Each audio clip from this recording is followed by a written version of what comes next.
Radio Publique Africaine.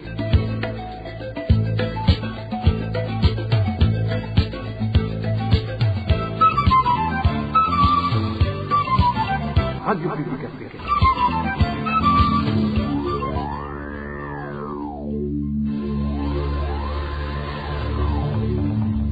C'est le moment de suivre le journal parlé en français.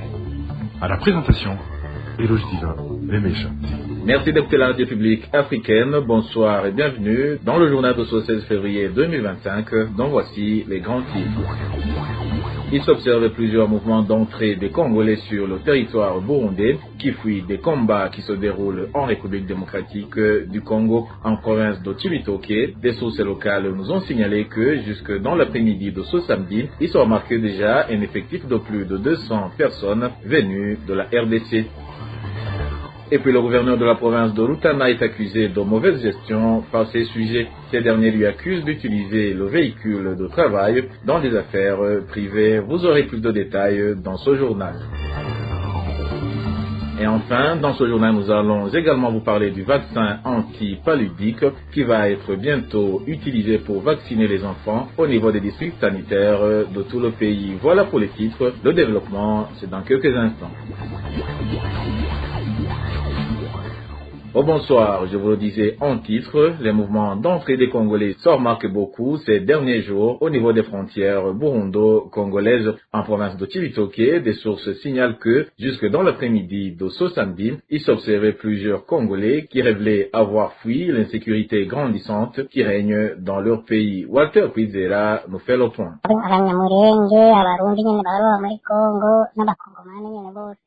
Cette voix est celle de l'un des citoyens de la commune de Lugombo qui parlait de mouvement d'entrée des personnes en provenance de la République démocratique du Congo entrant en grande quantité au Burundi à cause de l'insécurité qui s'observe dans ce pays depuis quelques jours. Selon la population de la commune de Lugombo, ces Congolais proviennent en grande partie des localités de Bukavu, Kamanyola, Katogota, Rubirizi et ailleurs. Cet habitant indique que plus de 50 familles sont déjà arrivées au chef-lieu de la commune de Lugombo et tous disent qu'ils fuient l'insécurité.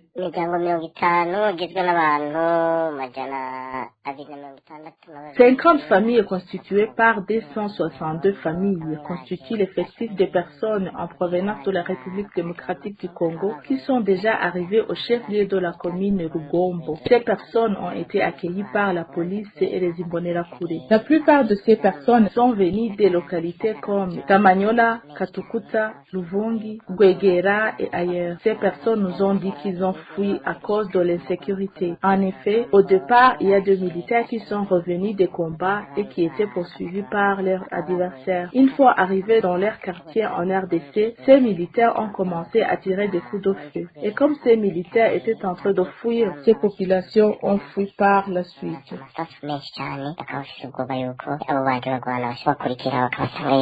De plus, les mêmes informations font savoir que tous les Congolais sont fouillés par la police et les Imbonerakure avant d'entrer au Burundi. La RPA a essayé de contacter l'administrateur de la commune Rugombo pour savoir ce qu'il préconise de faire l'administration pour gérer cette situation, mais sans succès. Merci à toi Walter Kwizera. Et depuis ce 15 février 2025, le président burundais Evariste Ndayishimiye occupe le fauteuil du premier vice-président de la conférence des chefs d'État et de gouvernement de l'Union africaine. Cela a été décidé au cours de la 38e session ordinaire de la conférence des chefs d'État et de gouvernement de l'Union africaine qui a eu lieu à Addis Abeba en Éthiopie. C'est également au cours de cette session qu'il a été décidé que la présidence tournante de l'Union africaine pour un an revient au président angolais Joao Lourenço. Et poursuivons ce journal par la page gouvernance. Le gouverneur de la province de Rutana est accusé par la population d'user de son pouvoir en utilisant le véhicule de service dans ses affaires privées. Pire encore, ce véhicule transporte un nombre élevé de personnes qui travaillent dans des propriétés appartenant au gouverneur, se trouvant sur la colline de Rugiga en commune de Ukemba. Ses habitants ajoutent qu'ils craignent un probable accident, d'autant plus que la route n'est pas du tout bonne. Les détails avec Danny Claire, il a trouvé. Certains habitants de la colline de Wugiga, commune Wukemba, en province de Rutana, indiquent qu'ils observent depuis un certain temps le véhicule de service appartenant à Olivier Nivitanga, gouverneur de la province de Rutana, déposer des personnes estimées à une cinquantaine en provenance de Rutana qui travaillent dans ses propriétés se trouvant sur la même colline de Wugiga. Cette colline se trouve à une dizaine de kilomètres du chef-lieu de cette province. Ces citoyens accusent cette autorité provinciale d'user de son pouvoir en utilisant ce véhicule de l'État dans ses affaires privées. Et le plus souvent, ce véhicule de marque Toyota double cabine circule sans plaque d'immatriculation. Cette plaque serait enlevée pour se déguiser, du moins selon toujours nos sources dans cette localité. Certains habitants qui se sont confiés à la RPA disent ne pas comprendre pourquoi ce phénomène qualifié de malversation des biens publics couplé de mauvais chargements mettant en danger la vie des gens. Ces habitants craignent un probable accident dans la mesure où la route n'est pas du tout bonne. Hormis des nids de poules, cet axe contient également beaucoup de virages dangereux, surtout au niveau de la localité dite Kamuna, située à au moins 3 km de Wugiga. À ce propos,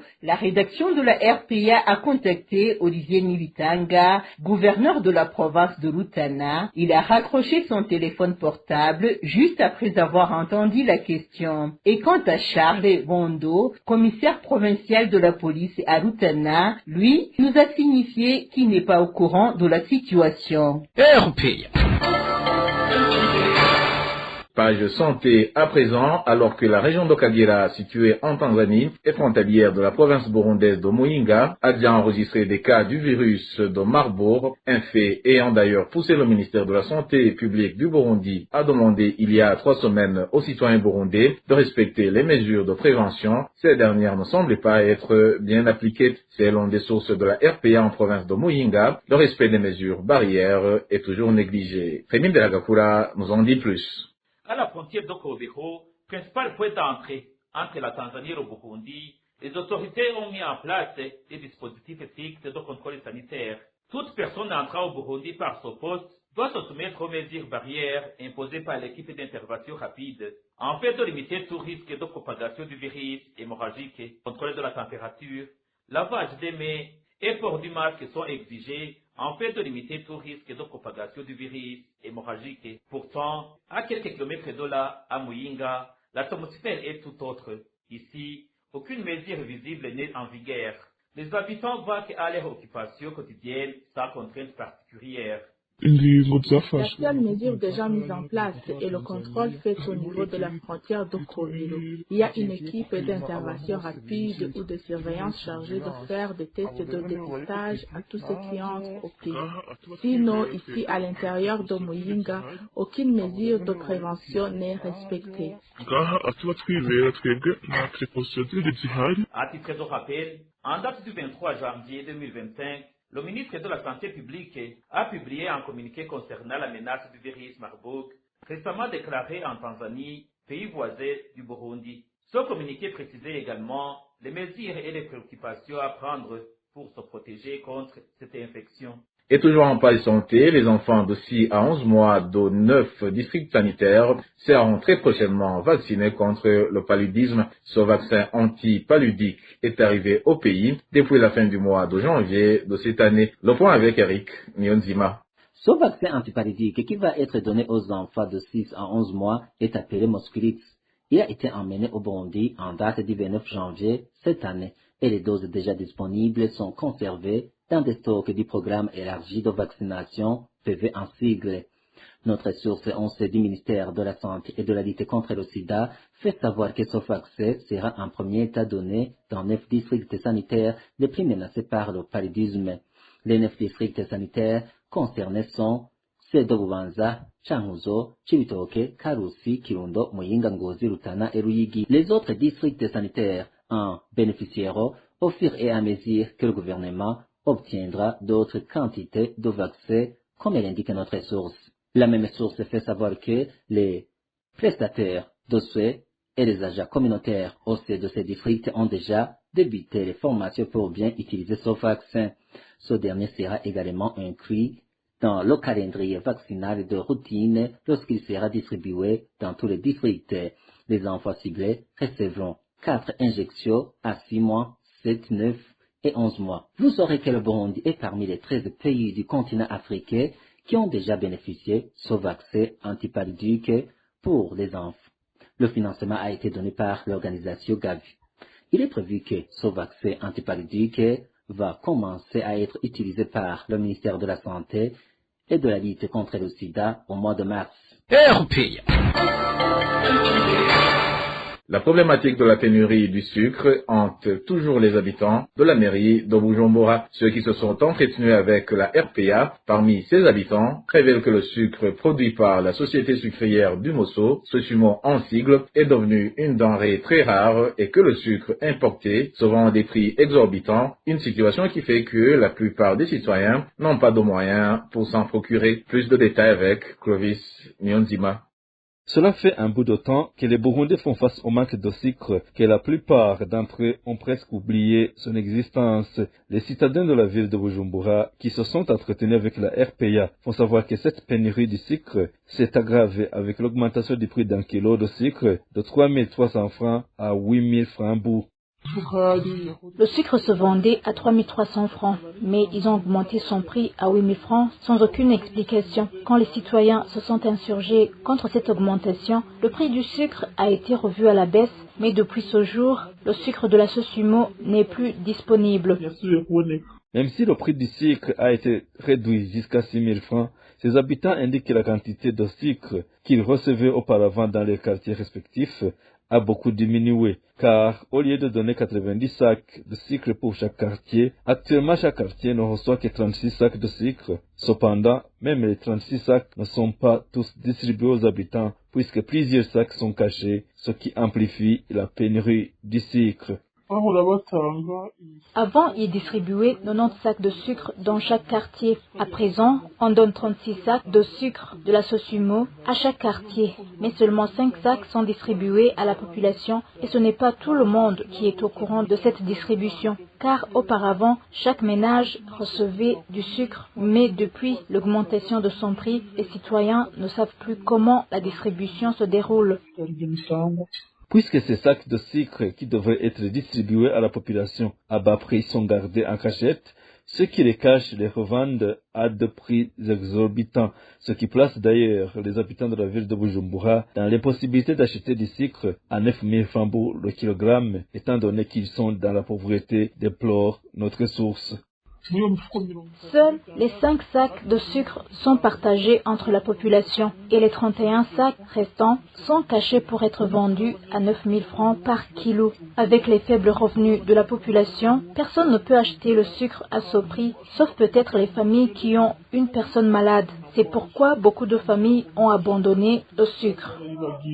Ainsi, les habitants de la mairie de Bujumbura demandent au gouvernement de sortir du silence pour leur expliquer les vraies raisons qui sont à l'origine de ce manque criant de cette denrée et lui demandent aussi de faire le suivi de la distribution du sucre car certaines autorités spéculent pour gagner beaucoup d'argent. En plus de cela, le sucre importé de l'Ouganda est vendu à 9 000 francs le kilo au marché communément appelé chez Sion. Et dernière nouvelle de ce journal, des commerçants exerçant leurs activités quotidiennes dans le marché de la zone de Musaga. Nous sommes en mairie de Bujumbura et ceux qui viennent y faire des achats sont inquiétés par la présence des immondices se trouvant à l'entrée du dit marché. Certains disent qu'il y a même ceux qui sont déjà tombés malades, des maladies liées au manque d'hygiène. Balthazar Mivuro pour plus de détails. Des odeurs nauséabondes accueillent toute personne qui entre au marché de la zone Musaga à cause des immondices qui s'y observent. Arrivé là-bas, on y trouve une montagne d'immondices. La plupart des passants dans le dit marché se couvrent